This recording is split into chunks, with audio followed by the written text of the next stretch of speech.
Kannur railway സ്റ്റേഷനിൽ വെച്ച് ആരോഗ്യമന്ത്രി ശ്രീമതി വീണ ജോർജിന് KSU ആക്രമണത്തിൽ പരിക്കേറ്റു എന്ന വാർത്തയാണ് നമ്മൾ ആദ്യം കേട്ടത്.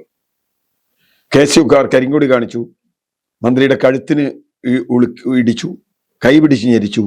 അങ്ങനെ മന്ത്രിക്ക് പരിക്ക് പറ്റി. CPM-ന്റെയും ഇടതുപക്ഷത്തിന്റെയും വലിയ തോതിലുള്ള പ്രചരണം കേട്ടു. MA ബേബി, MV ഗോവിന്ദൻ, മുഖ്യമന്ത്രി ഷംസീർ, രാകേഷ്, ജയരാജൻ എന്ന് വേണ്ട എല്ലാവരും രംഗത്തിറങ്ങി പ്രകടനം നടത്തി, തല്ലിപ്പൊളിച്ചു, അടിച്ചു പൊളിച്ചു, ഓഫീസിന് നേരെ കല്ലെറിഞ്ഞു, പോസ്റ്ററുകൾ തല്ലിപ്പൊളിച്ചു, അച്ഛനില്ലാത്ത നേരത്ത് ഉണ്ടായ പട്ടികളെ എന്നൊക്കെ പറഞ്ഞ് മുദ്രാവാക്യം വിളിച്ചു. വലിയ തോതിൽ അത് പ്രചരണമായി. സ്വാഭാവികമാണ്, ഒരു തെരഞ്ഞെടുപ്പ് കാലമാണ്. ആരോഗ്യമന്ത്രി ഒരു സ്ത്രീയാണ്. അവർക്കെതിരെ ഇങ്ങനെ ഒരു ആക്രമണം നടത്തിയെങ്കിൽ അത് അപലപിക്കപ്പെടേണ്ടത് തന്നെയാണ്.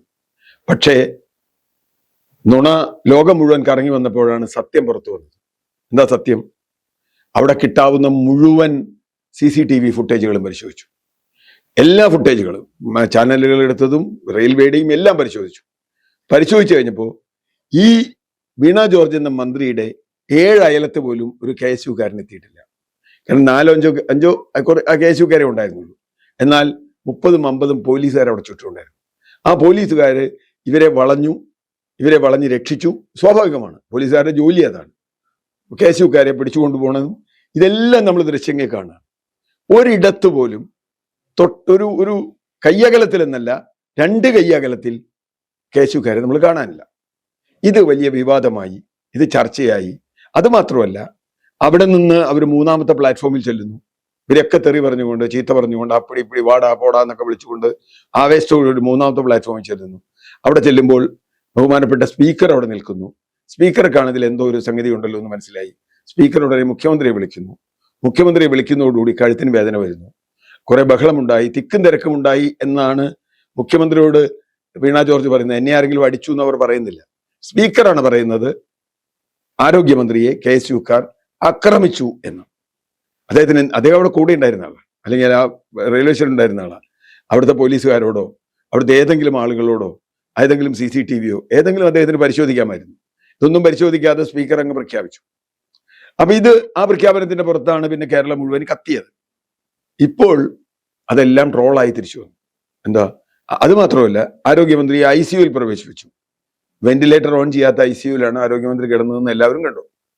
അവിടെ എവിടെയൊക്കെ ചില കുത്തും കോമയൊക്കെ ഉണ്ട്. മുഖ്യമന്ത്രി പോയി സന്ദർശിക്കുന്നു. അദ്ദേഹം കണ്ണൂർ ജില്ലയിലുണ്ട്. സ്വാഭാവികമാണ്, ഒരു മന്ത്രിക്ക് പരിക്കേറ്റാൽ സന്ദർശിക്കണം. അങ്ങനെ അന്വേഷിച്ചു വന്നപ്പോഴാണ് ഇവരുടെ കയ്യിലെ പരിക്ക് ആദ്യം കണ്ടുപിടിക്കപ്പെട്ടു. ആ പരിക്ക് 3 ദിവസം മുമ്പ് തന്നെ മുഖ്യമന്ത്രിയോട് അടക്കമുള്ള ഒരു പരിപാടിയിൽ ഇവരുടെ കയ്യിൽ അതേ പാട അന്നുമുണ്ട് എന്ന് കണ്ടെത്തുകയാണ്. അതോടുകൂടി പതുക്കെ ട്രെൻഡ് മാറാൻ തുടങ്ങി.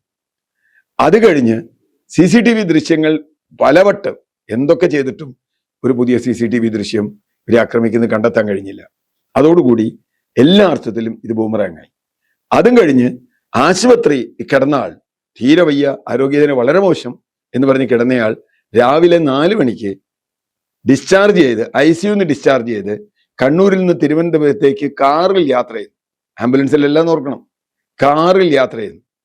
ഇവർക്ക് കഴുത്തിന് മുമ്പേ പ്രശ്നമുണ്ട് എന്ന് നമുക്കറിയാം.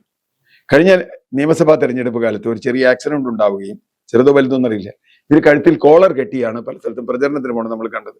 സ്വാഭാവികമായി കഴുത്തിന് അവർക്ക് പ്രശ്നം ഉണ്ടാവും. ഇപ്പോഴും അവർക്ക് കഴുത്തിന് വേദന അഭിനയിച്ചു എന്ന് ഞാൻ വിശ്വസിക്കുന്നില്ല. അവരുടെ അഭിനയമല്ല, കഴുത്തിന് അവർക്ക് വേദന എടുത്തിട്ടുണ്ടാവും. കാരണം എന്താ? ഈ ബഹളവും തിരക്കും അവരുടെ വല്ലാതെ ഒച്ച ഉണ്ടാക്കലും തിരിഞ്ഞങ്ങോട്ടും ഇങ്ങോട്ടുള്ള നോക്കലും. കഴുത്ത് വളരെ സെൻസിറ്റീവായ ഒരു അവയവമാണ്. അപ്പൊ അവിടെ മുൻപേ തന്നെ ചെറിയ എന്തെങ്കിലും ബൾജിങ്ങോ എന്തെങ്കിലും തരത്തിലുള്ള സംഗതികൾ ഉണ്ടെങ്കിൽ, എന്തെങ്കിലും വ്യത്യാസങ്ങൾ ഉണ്ടെങ്കിൽ, ആരോഗ്യപരമായ വ്യത്യാസങ്ങൾ ഉണ്ടെങ്കിൽ അത് മൂർച്ഛിക്കുകയും ഇവർക്ക് കഴുത്ത് വേദന വരികയും ചെയ്തത് അഭിനയമല്ല. അവർക്ക് അഭിനയത്തിന് അവാർഡ് കൊടുക്കണം എന്ന് പറഞ്ഞാൽ എനിക്ക് യോജിപ്പില്ല. അതുപോട്ടെ. പക്ഷേ ആശുപത്രിയിൽ നിന്ന് രാവിലെ 4 മണിക്ക് ആർക്കെങ്കിലും ഡിസ്ചാർജ് കിട്ടുമെന്ന് എനിക്കറിയില്ല. 4 മണിക്ക് കാറിൽ കയറി അവർ പോകുന്നു. അവിടെ വെച്ച് സെൽഫി എടുത്തു നഴ്സുമായിട്ട്. അത് ഫേസ്ബുക്കിൽ വരുന്നു. അങ്ങനെ ഇവർ വീട്ടിൽ വന്നു. ഇപ്പൊ സുഖമായി, ഇനി ആയുർവേദ ചികിത്സ മതി എന്നാണ് പറഞ്ഞിട്ടുള്ളത് എന്നൊക്കെ പറയാണ്. ICUന്ന് ഇത്രയും ദൂരം കിലോമീറ്റർ, ഏതാണ്ട് 500-600 കിലോമീറ്ററോളം യാത്ര ചെയ്ത് കാറിൽ കേരളത്തിലെ റോഡിൽ കൂടി യാത്ര ചെയ്ത് തിരുവനന്തപുരത്തെത്തി. ഒരു കുഴപ്പം അവർക്ക് ഉണ്ടായില്ല. എന്ന് പറഞ്ഞാൽ അവരുടെ കഴുത്തിന്റെ പരിക്ക് എത്രത്തോളം സാരമാണ് എന്നുള്ളത്. ഞാൻ ഒരു കാര്യം പറയാം, അവർക്ക് ഒരു പരിക്ക് പറ്റാത്തതിൽ ഞാൻ വളരെ സന്തോഷിക്കുന്ന ആളാണ്. കാരണം നമ്മുടെ മന്ത്രിയാണ്. അവർക്കെതിരെ നിരവധി ആരോപണങ്ങളുണ്ട്, അതൊക്കെ വേറെ വിഷയം. അവർക്കെതിരെ നിരവധി പ്രശ്നങ്ങളുണ്ട്. ഈ വകുപ്പ് ഏറ്റവും നാശകോശമാക്കിയ ഒരു മന്ത്രിയാണ് എന്നവരെ കുറിച്ച് പറഞ്ഞാൽ വലിയ അത്ഭുതമൊന്നുമില്ല.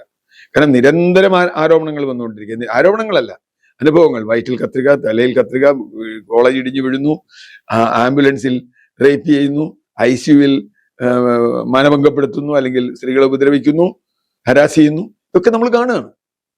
ഇതൊക്കെ കണ്ടിട്ടും ഇവരൊന്നും ചെയ്തിട്ടില്ല. 5 വർഷമായി ഹർഷീനയുടെ വയറ്റിൽ കത്രികയുണ്ട്. ആലപ്പുഴയിൽ ഒരു സ്ത്രീയുടെ വയറ്റിൽ അതുപോലെ കത്രിക കണ്ടെത്തി. അപ്പൊ ഒരു ഡോക്ടർ വന്നു പറഞ്ഞു കത്രിക 50 കൊല്ലം കിടന്നാൽ വലിയ കുഴപ്പമൊന്നുമില്ല.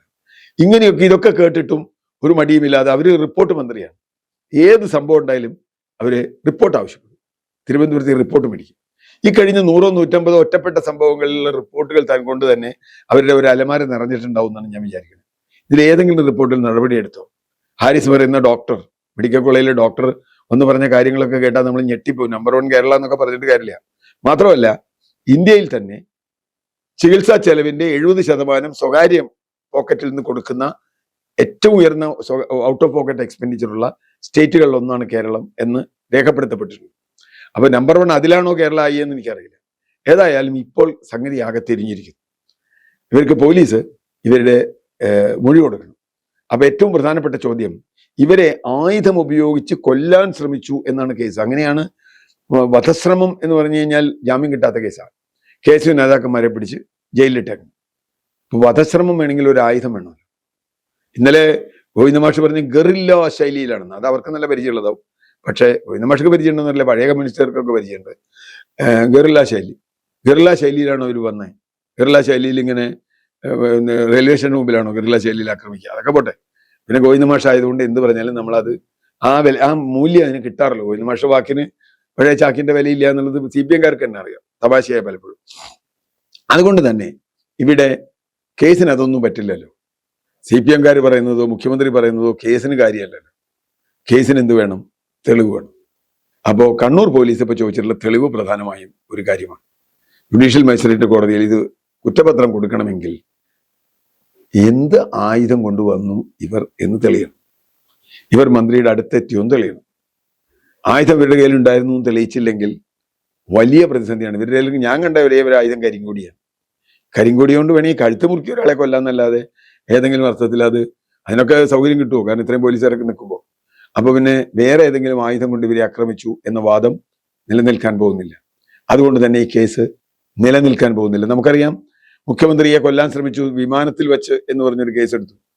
കുറച്ച് യൂത്ത് കോൺഗ്രസ് പിടി ജയിലിൽ വിട്ടു. അപ്പൊ ആ കേസ് എന്തായെന്ന് ആർക്കെങ്കിലും അറിയാം?